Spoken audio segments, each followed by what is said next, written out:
oil and gas itu diatur dalam dokumen PTK 37 yang sekarang udah ada revisi ketiganya loh. Jadi apa sih isi dari dokumen PTK 37 revisi 3 ini?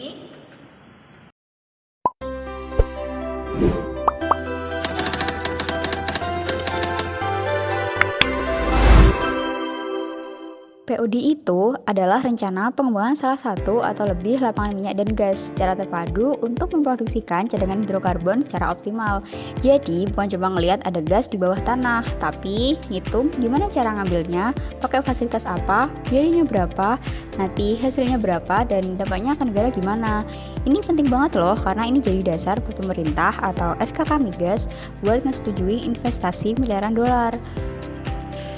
Nah, untuk lapangan panas bumi, ada POD-nya nggak sih? Kalau di lapangan gas bumi, ada dua hal yang paling krusial, yaitu pemanfaatan gasnya dan titik serahnya. Jadi, mau dikemanain gasnya? Dijual ke PLN kah untuk jadi pembangkit listrik? Dijual ke pabrik kimia kah? Atau dijadikan LNG untuk diekspor? Ini nih beda banget sama minyak yang biasanya langsung dikirim ke kapal-kapal tanker. Jadi kalau hal ini nggak jelas, bisa-bisa gasnya nggak bisa dijual. Tujuan utamanya bukan cuma nyari untung aja, tapi juga mempertimbangkan aspek teknis, keekonomian, HSE, peraturan, sampai multiplier efek buat negara. Pokoknya biar manfaatnya bisa dirasakan sama semua pihak, khususnya buat negara.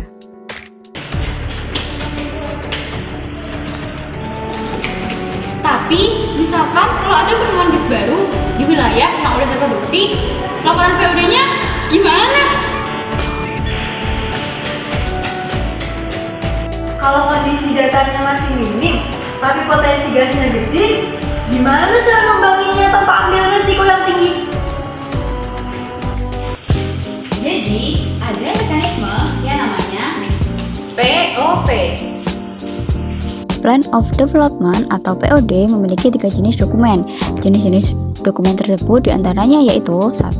POD 1. Dokumen POD yang harus mendapatkan persetujuan Menteri ESDM berdasarkan pertimbangan dari SKK Migas.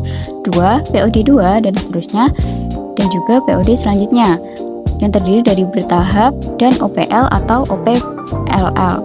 Yang ketiga yaitu POP atau Put on Production yang diajukan berdasarkan sumur penemuan baru di wilayah kerja produksi. Optimasi pengembangan lapangan atau OPL atau OPLL merupakan rencana untuk mengoptimalkan satu atau lebih lapangan yang sudah berproduksi atau telah memiliki POD yang disetujui dengan tujuan meningkatkan produksi, nilai ekonomi, cadangan, dan umur lapangan. Pengajuannya sebagai proses dari POD selanjutnya dengan syarat dan ketentuan 1. Resiko subsurface rendah. 2. Tambahan sumur kurang dari jumlah total sumur pada pengembangan sebelumnya. 3. Upgrade fasilitas hanya bersifat sederhana atau biaya tambahan kurang dari biaya fasilitas sebelumnya. Dengan persetujuan OPL atau OPLL dilakukan oleh 1. Deputi Perencanaan jika biaya investasi kurang dari atau sama dengan 700 juta US dollar, dan juga 2. Kepala SKK Migas jika biaya investasi melebihi dari 700 juta US dollar. Selanjutnya ada Put on Production, di mana rencana percepatan produksi dari sumur penentuan eksplorasi di wilayah kerja eksploitasi yang telah berproduksi dengan memanfaatkan fasilitas produksi yang sudah ada. Maksimal terdapat 2 sumur dalam setiap usulan dari POP. Dalam satu struktur geologinya, maksimal cuma boleh ada 2 POP.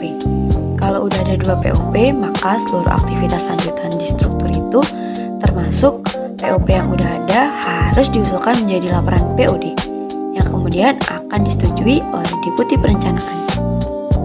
Berikut merupakan data apa saja yang diperlukan, serta isi dari laporan POD. Jadi, alih-alih langsung ngembangin semuanya dalam satu proyek besar, kita lakuinnya secara bertahap. Ini dilakukan ketika masih ada resiko dan ketidakpastian subsurface yang besar karena datanya masih minim. Dengan pendekatan yang bertahap, kita bisa kumpulin data yang real dari tahap baru deh keputusan dan skenario selanjutnya dibuat untuk menghasilkan risiko yang lebih kecil. Jadi, setelah dokumen POD disetujui, gak cuma begitu sampai itu aja. Tangga S wajib melakukan PSKK migas setiap tahunnya untuk melihat perbandingan di lapangan dan juga rencana POD-nya. Misalnya, di POD bilang komposisi 100 MMSCF, tapi kelihatannya cuma 72 MMSCF. Itu harus dijelasin, karena untuk melihat apakah rencana itu masih valid atau perlu diubah.